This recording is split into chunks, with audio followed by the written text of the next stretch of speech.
સંશોધન કેન્દ્ર ખાતે આપણે જે આજે જીએફસી વાળાનો જે કેમ્પ હતો એમાં આપણે બધાએ ભાગ લીધો. બરાબર, એ હતું આપણું રાસાયણિક. પણ એની સાથે આપણે જોઈએ તો પ્રાકૃતિક ખેતીમાં આપણે જે તમે ગમે એવી દવા વાપરો ને તો ઈયળો નાશ થતી નથી. અને અમુક ઘણી બધી એવા પાક આવે ને એમાં તમે રાસાયણિક દવા મારશો ને તો ઈયળ નથી થતી.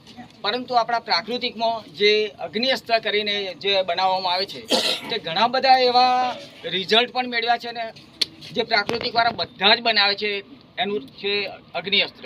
તો આપણે એક ડેમો તરીકે 20 લીટર અગ્નિઅસ્ત્ર બનાવવું હોય તો કઈ રીતે બનાવવું તો એ આપણે શરૂઆત કરીએ. બરાબર, તો સૌ પ્રથમ તો એક ભાઈ આવી દઉં ને ગમે એક જણાવી દઉં. તો 20 લીટર આપણું પહેલું ગૌમૂત્ર ને આપણે ચૂલો તૈયાર કરી અને એની અંદર 20 લીટર દેશી ગાયનું ગૌમૂત્ર આપણે એડ કરવાનું. આપણે જો પ્રાકૃતિક ખેતી કરતા હોય એટલે દરેકની જોડે લગભગ ગાય તો હોય અને ના હોય દેશી ગાય નથી બધા મેળવવું પડે બીજા જોડે. બરાબર, અને દેશી ગાયનું જ ગૌમૂત્ર અને ગૌમૂત્ર જેટલું જૂનું એટલું સારું અને ગોબર તાજું જોઈશું. પણ અગ્નિઅસ્ત્રમાં 20 લીટર ગૌમૂત્ર જોઈશું. 2 કિલો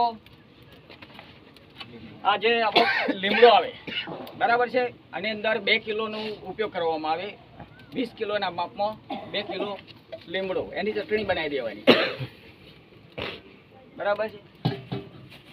ત્યાર પછી જે લીલી મરચી આવે છે એમાં જે ઊભા મરચાં આવે છે તીખા મરચાં એનો તમારે 500 ગ્રામની ચટણી બનાવી દેવાની. અને જો ઓછો તીખો હોય તો 1 કિલો મરચું વાપરી દેવાનું.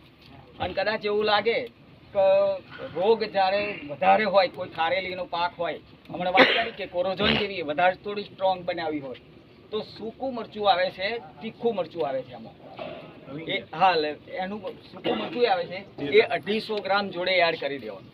બરાબર, અત્યારે આ લીલું મરચું છે આપણે આમાં જે સુરતના મરચાં આવે ને એ વધારે તીખા જોઈએ. પાતળા નાના સુરતના મરચાં આવે છે. બરાબર, તે પછી 500 ગ્રામ આદુની ચટણી આવે એને પણ આપણે ખોણીથી ખોડી નાખવાની. મિક્સરનો ઉપયોગ કરવાનો નથી.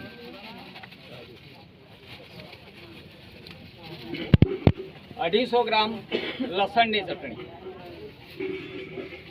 આ બધી જ વસ્તુ હજી જ તમને કહું ચટણી પણ બધી જ ડિમાન્ડમાં મળે છે. મરચાંની ચટણીનું એક બોટલ મળે, આ લસણની ચટણીની પણ બોટલ મળે. આ જો કોઈને એમ લાગતું હોય કે આ બધું કોણ કરે તો એ ચટણીની પણ તમને મળતી હોય છે, એ પણ તમે નાખી શકો. અને એમાં વજન સાથે હોય કેટલી ચટણી છે. પછી આપણે આ દેશી તમાકુનો પડો આવે બરાબર છે આ 500 ગ્રામ એનો ઉપયોગ કરવાનો. એક ડંડે હલાવતી બરાબર. આપણે દેશી તમાકુનો જે પડો કહીએ છીએ બરાબર એનો પણ આપણે ઉપયોગ કરવાનો. આ શું છે? આ દેશી તમાકુ જે આવે ને એનો પાન આવે આ એની ખરી ખરીમાંથી જે આપણે વેસ્ટેજ નીકળે એ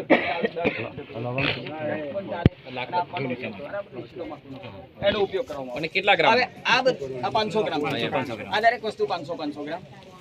હવે આને તમારે 2 થી 3 ઉભરા આપવા દેવાના. 2 થી 3 ઉભરા આવશે એટલે આમાંથી જે કંઈક જે તત્વ છે બધું ગૌમૂત્રની અંદર આવી જશે.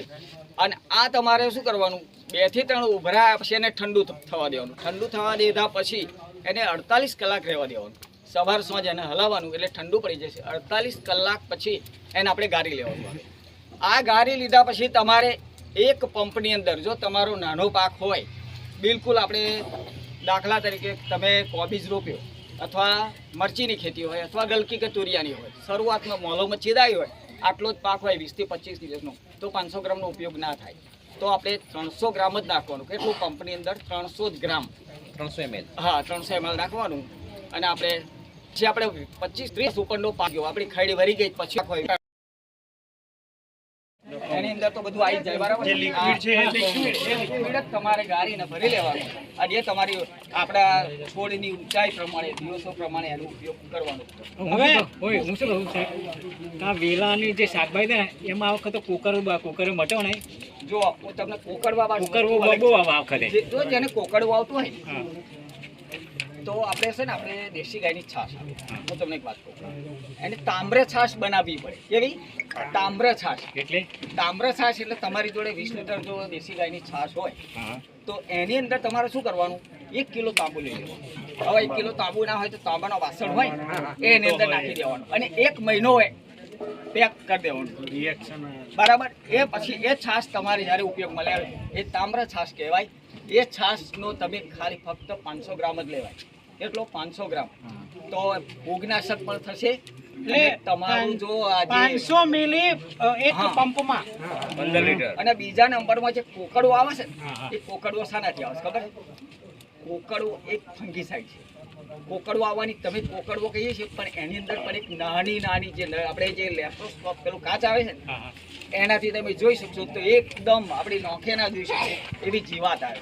તો આ તામ્ર છાશ વાયરલ ઇન્ફેક્શન જેવું કે આજે માણસનામાં વાયરલ ઇન્ફેક્શન જો સીઝન બદલાય એટલે વાયરલ ઇન્ફેક્શન થાય બધાને અત્યારે જો દવાખાના હાઉસફુલ એવી રીતે આપણા પાકમાં વાયરલ ઇન્ફેક્શન આવે. આ બધું ક્યારે થાય? કોકડવો ને એવું બધું.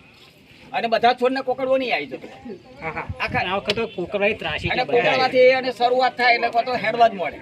બરાબર. એ વાયરલ ઇન્ફેક્શન જેવું છે. પણ જો તમે આ તામ્ર છાશ છોડશો તો એનાથી તમારો છોડ બચી જશે. આમાં કોકડવા જે ટામેટામાં પણ આવે છે બધા એકદમ ગઠ્ઠા જેવા.